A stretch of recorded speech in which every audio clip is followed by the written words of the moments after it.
భారతదేశంలో ప్రధాన పంటల్లో వరి ముఖ్యమైనది. దక్షిణ భారతదేశంలోని ప్రజలు వరి బియ్యంతో తయారు చేసిన ఆహారాన్ని ఇష్టంగా ఆరగిస్తారు.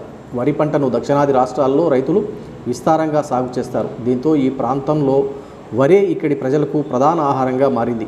తమ పొలాల్లో పండించిన వరిని రైతులు మిల్లల్లో బియ్యంగా ఆడించుకొని 1-2 సంవత్సరాల పాటు నిల్వ ఉంచుకొని మరీ ఆహారంగా స్వీకరిస్తారు. నిత్యం వరి బియ్యాన్నే వీరు అన్నంగా స్వీకరిస్తుంటారు. బియ్యంతో అన్నమే కాకుండా ఇడ్లీలు, దోశలు, ఇతర పిండి వంటలు తయారు చేసుకుంటారు. ఇక్కడి పొలాల్లో పండిన సన్న రకం వరిని కోసి నూర్పిడి చేసి ఎండలో ఆరబెట్టుకొని రైస్ మిల్లులకు రైతులు తరలిస్తారు.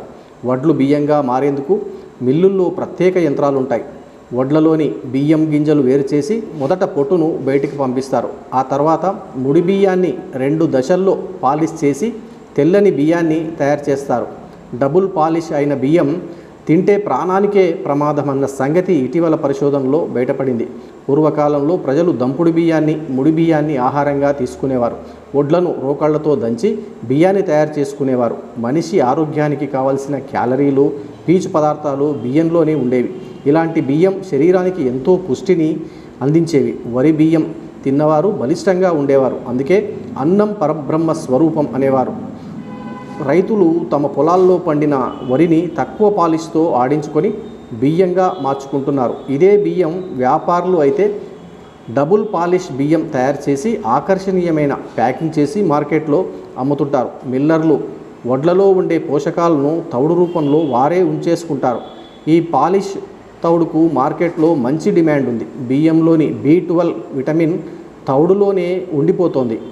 ఈ తౌడును కూడా బిస్కెట్లు, కేకులు తయారు చేసే కంపెనీలు మిల్లర్ల నుంచి కొనుగోలు చేస్తాయి. కాబట్టి రైతుల వడ్లను మిల్లుల్లో పైసా తీసుకోకుండా మిల్లర్లు ఉచితంగానే ఆడించి తౌడును మాత్రం వారే తీసుకుంటారు. ఇలా డబుల్ పాలిష్ చేసిన బియ్యం కేవలం పోషకాలు లేని పిప్పిగా మాత్రమే మనకు చేరుతుంది. ఈ బియ్యాన్ని తింటే బం అనే వ్యాధి వస్తుందని ఇటీవల శాస్త్రవేత్తలు గుర్తించారు. పాలిష్ బియ్యం తిన్న వారిలో బేరీ వ్యాధి లక్షణాలు ఉన్నాయని, వారికి పుట్టిన పిల్లలకు గుండె వైఫల్యాలు ఉన్నట్లుగా శాస్త్రవేత్తలు చెబుతున్నారు. పాలిష్ బియ్యంలో థయామిన్ లోపం వల్ల మానవ మనుగడకు ఎంతో ప్రమాదమని శాస్త్రవేత్తలు హెచ్చరిస్తున్నారు. బియ్యం మిల్లింగు, కొనుగోలు విషయంలో తీసుకోకుంటే మాత్రం ప్రమాదమే అని చెప్పి శాస్త్రవేత్తలు హెచ్చరిస్తున్నారు. అందరికీ నమస్కారం. నా పేరు doctor Saisri. Bharat Reddy's Sarojini multi speciality hospital మాది. ప్రజలకి ఏమైనా సందేశం ఇవ్వమని కోరగా దానికి సంబంధించి మేము ప్రస్తావించదలుచుకున్నది అందరికీ ఆరోగ్యం, ఆహారం ఇదెంతో ఇంపార్టెంట్. ఆరోగ్యం అనేది మనం తీసుకునే ఆహారం అండ్ నీరు ఈ రెండింటి వల్లనే మొదలవుతుంది.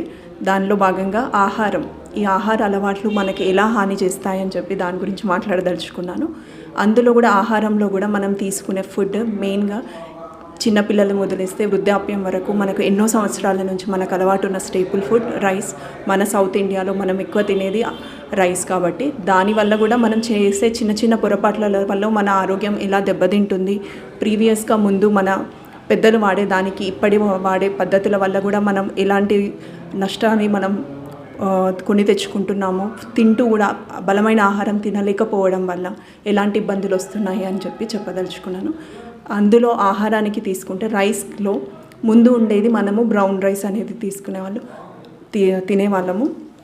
రోజు మారుతూ అలవాట్లు మారడం వల్ల అలాంటిది బ్రౌన్ రైస్ అంత గట్టిగా ఉంటుంది లేదు అని అనుకుంటే వండడానికి చాలా టైం పడుతుంది.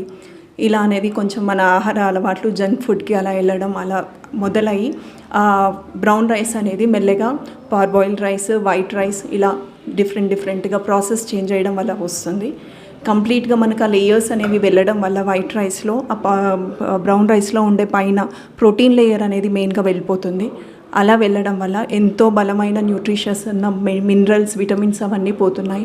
మెయిన్గా పైన ఉండే లేయర్ అల్యూరాన్ లేయర్, ప్రోటీన్ లేయర్ పోవడం వల్ల వైటమిన్ బి డెఫిషియన్సీస్, మెయిన్గా నియాసిన్ డెఫిషియన్సీ అవన్నీ అవుతుంది. B12 వల్ల మనకి ఎలా ఇబ్బంది వస్తుందో అది మీ అందరికీ తెలుసు. కాళ్ళు మంటలు ఇవ్వడం అవన్నీ ఉంటుంది. కానీ తెలియంది ఏంటి అనుకుంటే నియాసిన్ డెఫిషియన్సీ అనేది వైటమిన్ B3 వల్ల అలా వస్తుంది.